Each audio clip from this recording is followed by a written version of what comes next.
कैसे हो आप लोग। आशा करती हूँ आप सब ठीक होंगे। निधि चैनल में आप सबका स्वागत है।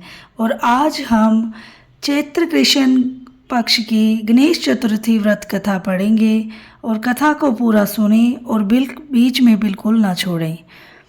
पार्वती जी ने पूछा कि हे गणेश जी, चैत्र कृष्ण चतुर्थी को गणेश जी की पूजा कैसे करनी चाहिए? इस दिन भोजन क्या करना चाहिए? चैत्र मास के गणपति देवता का क्या नाम है? उनके पूजन आदि का क्या विधान है? सो आप मुझसे कहिए।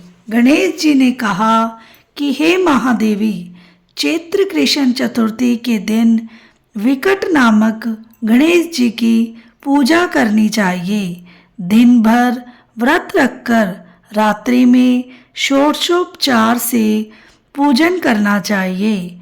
ब्राह्मण भोजन के अनंतर स्वयं वृत्ति को इस दिन पंचगव्य यानी कि गौ का गोबर, मूत्र, दूध, दही और घी पान करके रहना चाहिए।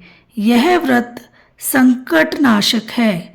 इस दिन शुद्ध घी के साथ बिजोड़े नींबू का हवन करने से बांझ स्त्रियां भी पुत्रवती होती हैं। हे शैलपुत्री, इसका इतिहास बहुत विचित्र है। मैं उसे कह रहा हूँ। इसके स्मरण मात्र से ही मनुष्य को सिद्धि मिलती है। प्राचीन काल में सतयुग में मकर ध्वज नामक एक राजा हुए। वे प्रजा पालन के प्रेमी थे। उनके राज्य में कोई निर्धन नहीं था। चारों वर्ण ब्राह्मण, क्षत्रिय, वैश्य, शूद्र अपने अपने धर्मों का पालन करते थे। प्रजाओं को चोर, डाकू आदि का भय नहीं था। प्रजा स्वस्थ रहती थी। सभी लोग उदार, सुंदर, बुद्धिमान, दानी और धार्मिक थे। इतना सुंदर राज्य शासन होते हुए भी राजा को पुत्र की प्राप्ति नहीं हुई। तत्पश्चात महर्षि याज्ञवल्क्य की कृपा से उन्हें कालांतर में एक पुत्र की प्राप्ति हुई। राजा राज्य का भार अपने मंत्री धर्मपाल पर सौंपकर विविध प्रकार के खेल खिलौने से अपने राजकुमार का पालन पोषण करने लगे। राज्य शासन हाथ में आ जाने के कारण मंत्री धर्मपाल धन धान्य द्वारा समृद्ध हो गए। मंत्री महोदय को एक से एक बढ़कर 5 पुत्र हुए। मंत्री पुत्रों का धूमधाम के साथ विवाह हुआ और वे सब धन का उपभोग करने लगे। मंत्री के सबसे छोटे लड़के की बहू अत्यंत धर्मपरायणी थी। चैत्र कृष्ण चतुर्थी आने पर उसने भक्ति पूर्वक गणेश जी की पूजा की। उसका पूजन और व्रत देखकर उसकी सास कहने लगी, अरे क्या तंत्र मंत्र द्वारा मेरे पुत्र को वश में करने का उपाय कर रही हो। बार बार सास के निषेध किए जाने पर भी जब बहू न मानी तो सास ने कहा, अरे दुष्टा, तू मेरी बात मान नहीं रही है। मैं पीट कर तुझे ठीक कर दूंगी। मुझे यह सब तांत्रिक अभिचार पसंद नहीं है।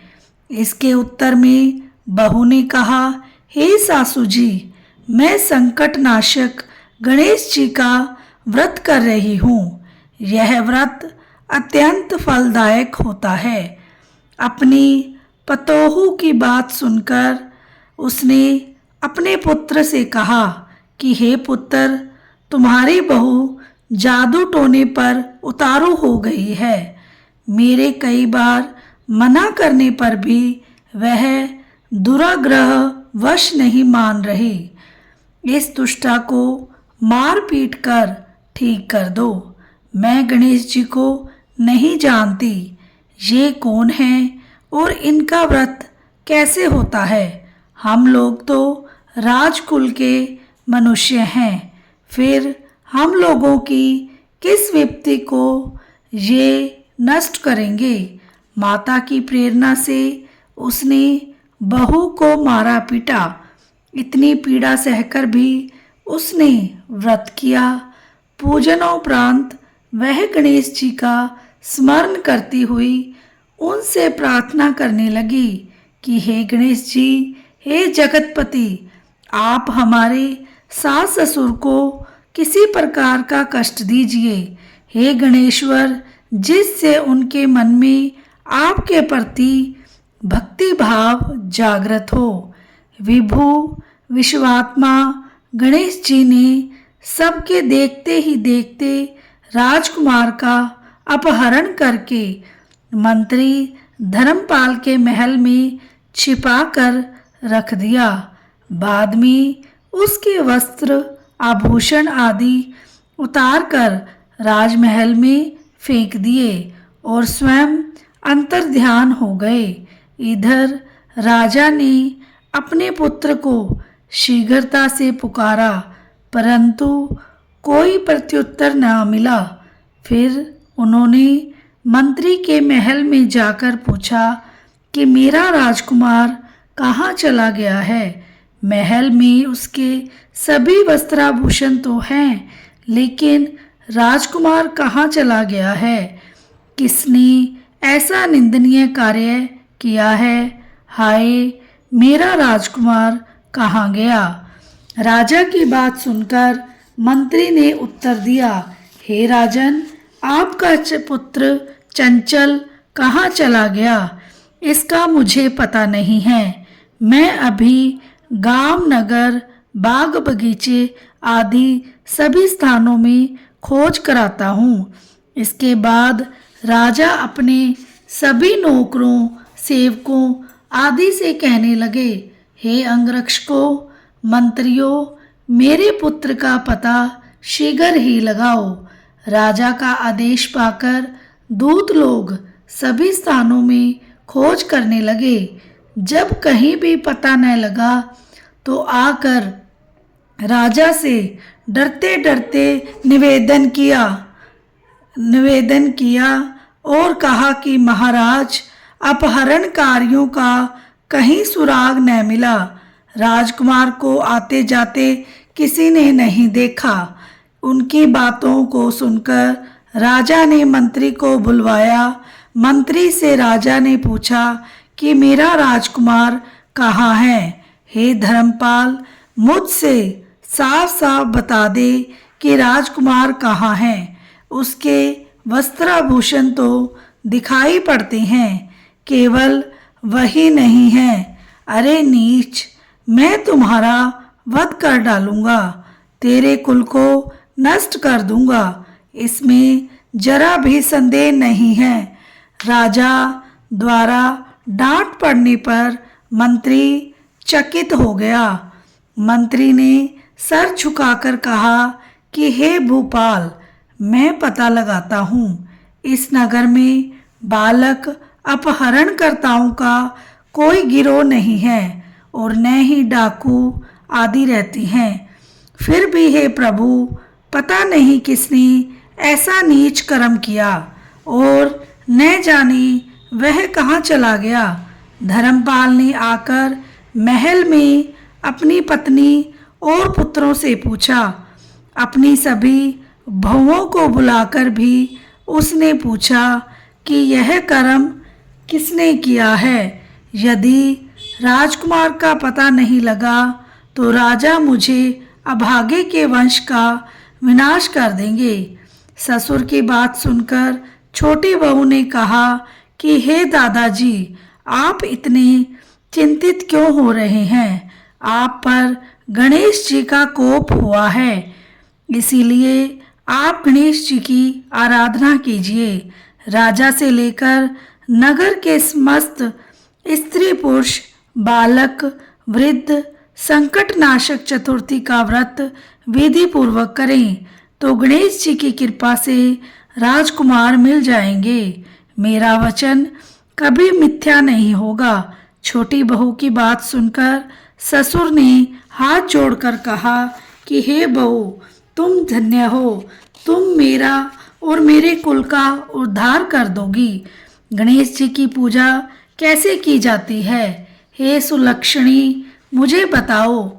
मैं मंद बुद्धि होने के कारण व्रत के महात्म्य को नहीं जानता हूँ। हे कल्याणी, तुम हम लोगों से जो भी अपराध हुआ हो उसे क्षमा कर दो और राजकुमार का पता लगा दो। तब सब लोगों ने कष्टनाशक गणेश चतुर्थी का व्रत करना आरंभ किया। राजा सहित समस्त प्रजाजनों ने गणेश जी की प्रसन्नता के लिए व्रत किया। इससे गणेश जी प्रसन्न हो गए। सब लोगों के देखते ही देखते उन्होंने राजकुमार को प्रकट कर दिया। राजकुमार को देखकर नगरवासी आश्चर्य में पड़ गए। सब लोग बहुत प्रसन्न हुए। राजा के हर्ष की तो सीमा न रही। राजा कह उठे, गणेश जी धन्य हैं, और साथ ही साथ मंत्री की कल्याणी पतोहू भी धन्य है, जिसकी कृपा से मेरा पुत्र यमराज के साथ जहाँ जाकर भी लौट आ गया। अतः सब लोग इस संतानदायक व्रत को निरंतर विधि पूर्वक करते रहें। श्री कृष्ण ने कहा कि हे राजा युधिष्ठिर, त्रिलोक्य में इससे बढ़कर कोई दूसरा व्रत नहीं है। हे कुरुकुल दीपक, आप भी अपने लिए कलेशों के शमनार्थ इस व्रत को अवश्य कीजिए। श्री कृष्ण जी के मुख से इस कथा को विस्तार पूर्वक सुनकर युधिष्ठिर ने बड़े ही भक्ति भाव से चैत्र कृष्ण चतुर्थी का व्रत किया और गणपति की कृपा से अपने खोए हुए राज्य को पुनः प्राप्त किया। बोलो श्री गणेश जी महाराज की जय हो। वीडियो को लाइक, चैनल को सब्सक्राइब करना बिल्कुल ना भूलें और बेल आइकन को ज़रूर प्रेस करें ताकि मेरी वीडियो की नोटिफिकेशन आपके पास पहुंच जाए। तो हो सके तो एक शेयर ज़रूर कर दें और मुझसे कोई गलती हो तो मुझे क्षमा करना। मिलते हैं नेक्स्ट वीडियो में नेक्स्ट जानकारी के साथ। राधे राधे।